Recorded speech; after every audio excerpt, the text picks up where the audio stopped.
और देखिए, राज्य में जारी हीट वेव्स ने राज्य की सियासत को भी हीट कर रखा है। बीजेपी और कांग्रेस का एक दूसरे के खिलाफ पलटवार जारी है। दोनों प्रमुख दलों बीजेपी और कांग्रेस के अध्यक्षों ने एक दूसरे के खिलाफ हल्ला बोला है। 4 जून को आम चुनाव के परिणाम आएंगे, मगर उससे पहले ही हीट वेव के राज्य की सियासत पर भी गर्मी चढ़ चुकी है। बीजेपी प्रदेश अध्यक्ष सीपी जोशी ने कांग्रेस को कटघरे में खड़ा किया। भाजपा प्रदेश अध्यक्ष सीपी जोशी ने प्रेस वार्ता में कहा कि भ्रष्टाचार में डूबी हुई सरकार थी कांग्रेस, जिसका परिणाम राजस्थान की भोली भाली जनता को भुगतना पड़ रहा है। इसीलिए राज्य में बिजली और पानी संकट आया है। बिजली के मामले में जब भी कांग्रेस की सरकार आई, आप देखिए किस प्रकार का समझौता किया कि हम हर महीने इस राज्य को बिजली देंगे। बिजली के क्या हालात खड़े कर दी, कौन जिम्मेदार है उसका? लेकिन सिर्फ और सिर्फ सत्ता का दोहन किया और उसी का परिणाम है। उधर प्रदेश कांग्रेस अध्यक्ष गोविंद सिंह डोटासरा ने बीजेपी सरकार पर हीट वेव को लेकर गंभीर आरोप लगाए हैं। पीसीसी चीफ डोटासरा ने कहा कि भीषण गर्मी और हीट वेव के प्रबंधन में पूरी तरह विफल रही है भाजपा सरकार। अब हाईकोर्ट के आदेश के बाद मृतकों को मुआवजा देने से बचने के लिए मौत के आंकड़े छिपाने का पाप कर रही है।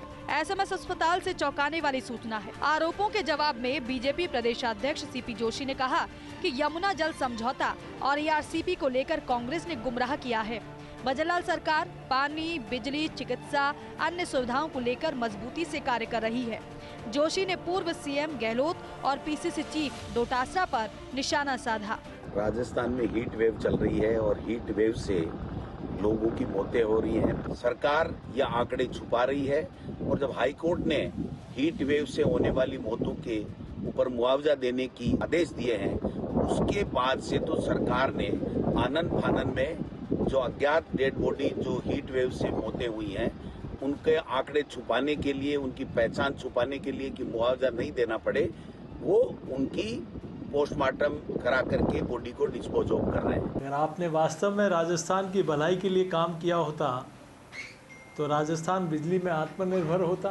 आपने वास्तव में जनता के भले के लिए सोचा होता तो ईआरसीपी जमीन पर होती। आपने वास्तव में जनता के लिए सोचा होता तो यमुना जल समझौते पर आप हस्ताक्षर करा लेते। किस प्रकार से 5 वर्ष तक जनता को गुमराह किया।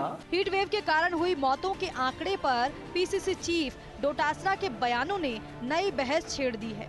वहीं बीजेपी संगठन इस पूरे घटनाक्रम पर अपनी सरकार के साथ मजबूती से खड़ा हो गया है। इसीलिए बीजेपी प्रदेश अध्यक्ष सीपी जोशी ने प्रेस कॉन्फ्रेंस की और कांग्रेस के आरोपों का मजबूती से जवाब दिया। बहरहाल 4 जून के नतीजों के बाद सियासत अपने उफान पर होगी। फर्स्ट इंडिया न्यूज के लिए योगेश शर्मा की रिपोर्ट।